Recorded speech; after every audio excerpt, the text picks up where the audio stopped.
अस्सलाम वालेकुम, कैसे हैं आप सब लोग। Welcome to my channel. आज मैं ज़बरदस्त आपके लिए रेसिपी बनाई हूँ आलू गोश्त की। जी हाँ, मटर भी आ रही है, सर्दी के नए आलू भी आने शुरू हो गए। तो आइए देखते हैं ये किस तरह से बनता है।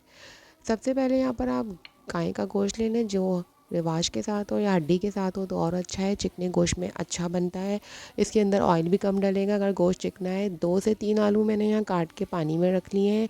2 प्याज मैंने फ्राई कर ली थी और 1 प्याज और टमाटर, हरी मिर्च इसके साथ पीस के मैं दही के साथ डालूँगी। ये गार्निश के लिए हरा धनिया और लेमन है। और यहाँ पर मसाले मैं आपको बता दूँ, यहाँ पर वही पिसा हुआ ज़ीरा, नमक, हल्दी, धनिया और यहाँ पर ग्रीन चटनी बनाई है जो मैंने, हरा धनिया और वो पीस के मैं डालूँगी।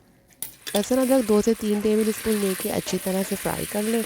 हल्का सा सौते होने के बाद इसके अंदर हम गोश्त डाल देंगे।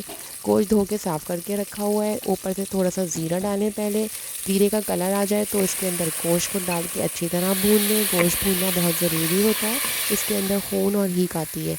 ये सारे मसाले डाल के अच्छी तरह से भून लें। और यहाँ पर मैंने वो पीस लिया था, उसका पेस्ट बना के डाल दिया मैंने, ब्राउन प्याज का और टमाटर का। थोड़ा सा उसी जग में पानी लेके और ऐड कर दें। 2 से 3 प्याली पानी ऐड करने के बाद इसको हम कुकर को लगा देंगे सीटी के साथ। इसमें इतना पानी होना चाहिए कि चमचा आपका आराम से डिप होकर इसमें घूमे। और शोरबे वाले बनाने हैं तो इसको इसी तरह से रखें। 10 से 15 मिनट बाद गोश्त मैंने देखा था गल चुका था। फिर इसके अंदर आलू डाल दिए।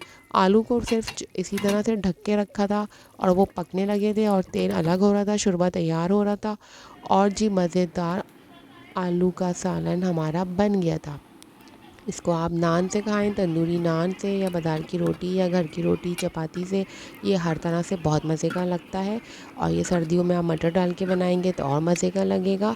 और अगर आपको मेरी वीडियो अच्छी लगी हो तो सब्सक्राइब, लाइक, शेयर ज़रूर कीजिएगा।